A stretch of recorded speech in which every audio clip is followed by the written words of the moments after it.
इस ईद पर हमारी सारी ईदें कुर्बान, क्योंकि अगर ये ईद ना आती तो सुने हमें रमजान ना मिलता, हमें कुरान ना मिलता, हमें इरफान ना मिलता, शबे कद्र की बरकतें हम ना पाते, शबे बरात की बरकतें हम ना पाते।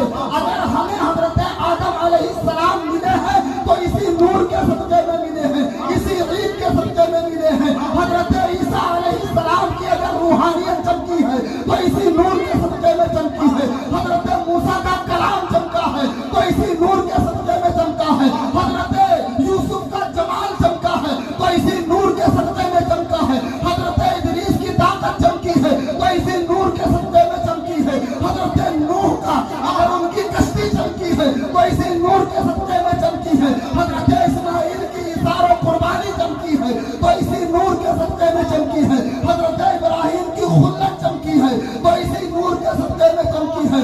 हजरत लूत की ताकत चमकी है तो इसी नूर के सदक़े में चमकी है। तो मुझे कहने नहीं दिया जाए कि अगर सिद्दीक़ अकबर की सदाकत चमकी है तो इसी नूर के सदक़े में, फारूक आज़म की अदालत चमकी है तो इसी नूर के सदक़े में, उस्मान गनी की सखावत चमकी है तो इसी नूर के सदक़े में चमकी है।